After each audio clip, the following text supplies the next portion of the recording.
Hey YouTube, Untamed here. So it should come as no surprise or shock that dealerships will try anything to try to maximize their profit margins when they're trying to sell you a vehicle. They'll deploy a lot of slimy and shady tactics, and oftentimes, unless you're buying vehicles often, you're not really too keen on them, and you can be hit by surprise by them. So in today's video, I'm going to highlight all the red flags that I think you need to be aware of when you do end up going to buy your own vehicle. So keep in mind, it is 2024.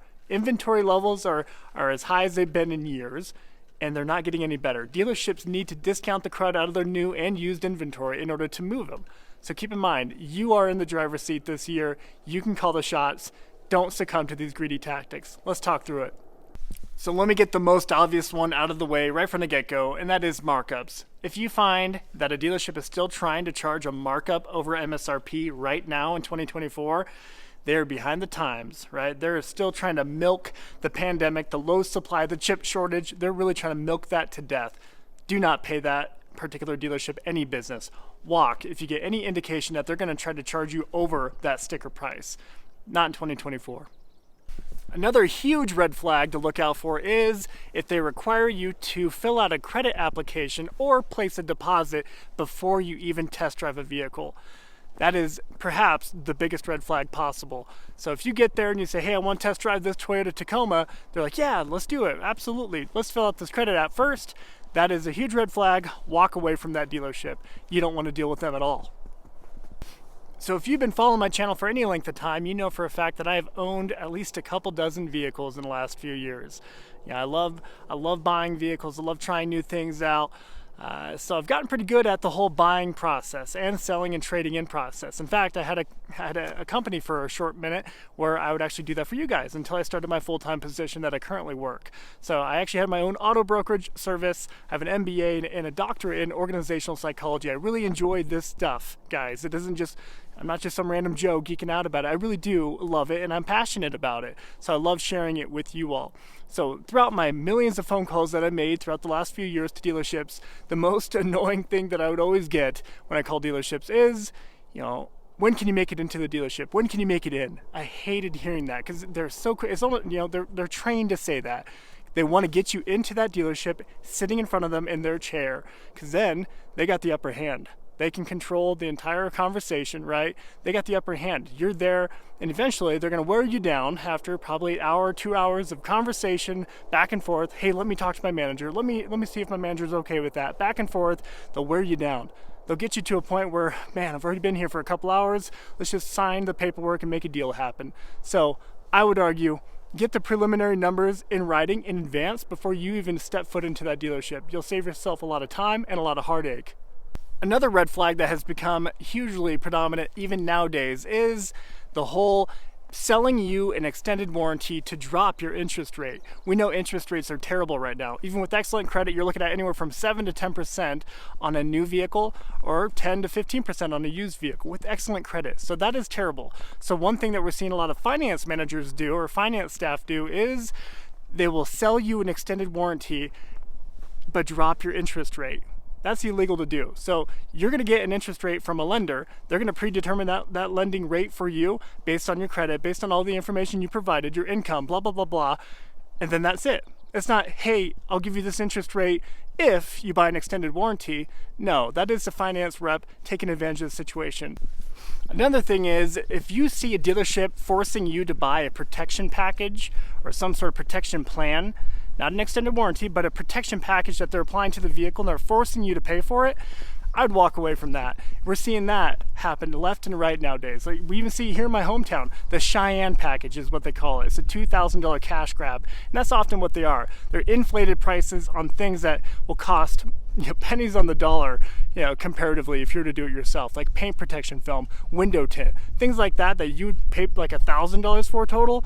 They'll charge you like $2,500 or $3,000 for. It's just a cash grab. Walk away from a dealership that deploys those tactics. Another red flag is, hey, we can maybe work a deal, but do you have a trade? They're only able to maybe work a deal with you if you have a trade-in, right? So what I like to do personally is I'll work the numbers, I'll negotiate the numbers on the vehicle that I'm buying first before telling them that I have a trade. So I'll already work the numbers down to where we want for the sale price of the vehicle and then say, hey, Now, I do have a trade. If you're willing to make this trade in value work for the vehicle, we'll make this deal happen for you. Because more often than not, what they'll do is they'll work in your trade figures right from the beginning, and then at the very end, as they're pulling up the numbers, they'll say, hey, and here's a breakdown of your tax savings. Because most states, I should say, when you trade in a vehicle, you're paying a deferred tax amount. So you're only paying on the difference between your trade-in and the actual sale price of the vehicle. So if you trade in a vehicle that's for $50,000 on a vehicle that cost $80,000, you're only paying the tax on the $30,000 difference, if that makes sense. But they love puzzling that into the paperwork. Hey, here's your tax savings, and they love pushing that because what does that do? It helps them, convince you that you're getting a great deal. So I work down the sale price, and then let's talk about the trade-in. Another thing to look out for is a lot of dealerships will require you to finance with them in order to sell the vehicle at a certain price. What I like to do is I negotiate the deal, and when they ask me, will you be financing with us? I say, I'm undecided. I want to make sure we get a good deal first before we decide either way. So I kind of leave it open until the very end, right? I leave it open until the very end, get to the final sales figure. I don't let them say, we'll only sell this to you if you finance with us. So if you want to be a cash buyer, you still have that option. But when you get to the very end and you negotiate the best possible deal, then as my final token, I'll always offer, hey, if I intended to finance in the first place, I'll say, if you can drop it another $1,500, I'll finance with you guys too to make the deal happen. Because when you finance with the dealership, they get a little bit of a monetary kickback. So that's why they always want you to finance with them. The loan institution or the lending institution will always give a little bit of a kickback to the dealership, which can range as low as $500 up to $2,500, $3,000. Another ugly thing you'll see with dealerships is, hey, this deal is only good for today. If you're able to make it in today, we'll make it happen. Otherwise, we can't do it. Only good for today if you can make it in. If a dealership is doing that and applying that type of pressure, do you really want to work with that dealership? I'd say no, because if they're going to apply that type of pressure on the front end, just imagine when you sit down in their seat, just imagine the greedy tactics that they're going to push on you when you're sitting right in front of them. So don't succumb to that. That deal will definitely be there the next day. It'll definitely be there the next week, I would argue, in today's market. Vehicles are not flying off the shelves, and they know that. So you don't need to jump on it. Give it some time, think about it, and negotiate the best possible deal in advance before you go sit in front of them. Another huge red flag is when a sales rep says, hey, what kind of payment do you want? What do you want your payment to be? What kind of range are we looking at? If they start asking you those questions, walk away, because you want to negotiate the sale price, the sale figure of the vehicle.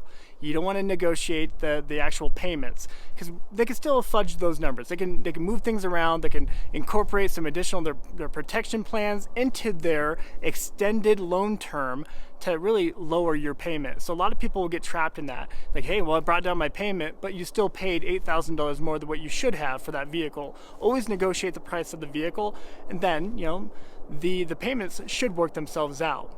It's just based on the loan term itself. And if you buy an extended warranty, if you buy the protection plans, in which I would argue, don't do that. Obviously, that's going to vary on the vehicle, but more often than not, you don't need to buy their inflated protection plans. Another red flag is when you show up to the dealership and their sale price and sale figures on paper don't align with their advertised sale price, walk away. Don't pay that dealership any time of day. That whole bait and switch tactic, that gets pretty old pretty quick. So I have 3 major takeaways for you here at the end. Number 1, if you find a dealership who is deploying greedy tactics like this, leave them a 1-star review on Google. I know it doesn't feel like much, right? If only 1 or 2 of us does it, it won't feel like much of an impact. But what happens if hundreds of us leave a 1-star review for a particular dealership deploying these tactics? That will then send a signal, absolutely. So a study that I was reading the other day said, they surveyed over 30,000 people. 93% of web users say that online reviews help sway their buying decisions. 93%. That's huge, right? And 81% of those people surveyed said that they leverage Google reviews. So 81% of people are looking at Google reviews before they go to any type of business, any dealership. They're checking out what people are saying about them. And another kind of staggering stat was 49% of those people said they trust online reviews just as much as a personal recommendation.